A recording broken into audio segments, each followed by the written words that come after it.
this end part here, this would be the epiphysis.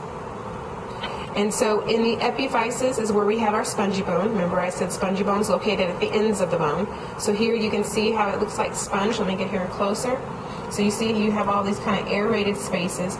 This is the spongy bone that's found off the ends of your long bone. And so down here is another epiphysis. So this is the end of the bone. And here you have more spongy bone. Now compact bone is heavier and more solid. And so you can see this is all compact bone here on the outer surface. And you can see it here at the ends as well.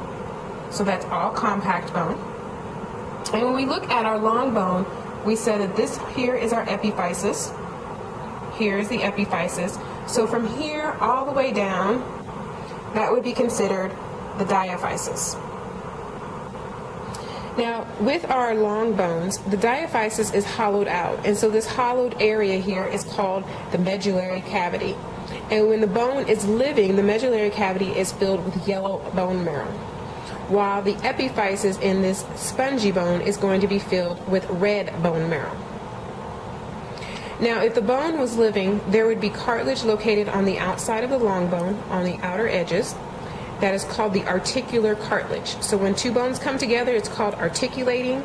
And so there will be cartilage located out here, which will help to reduce friction between the two bones as they move around or move past each other.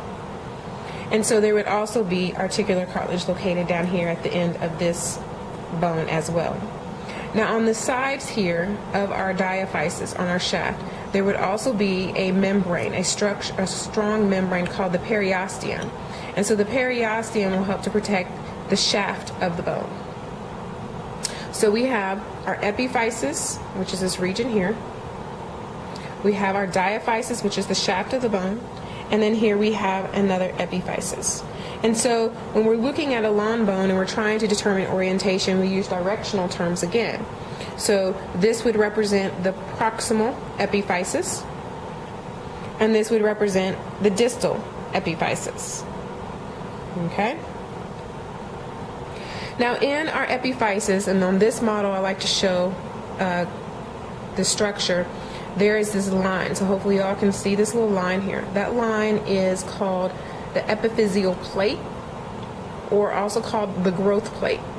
And so in this location here, this little line represents where cartilage is actually located, and the cartilage will divide and expand, and that's how the bone will grow in length.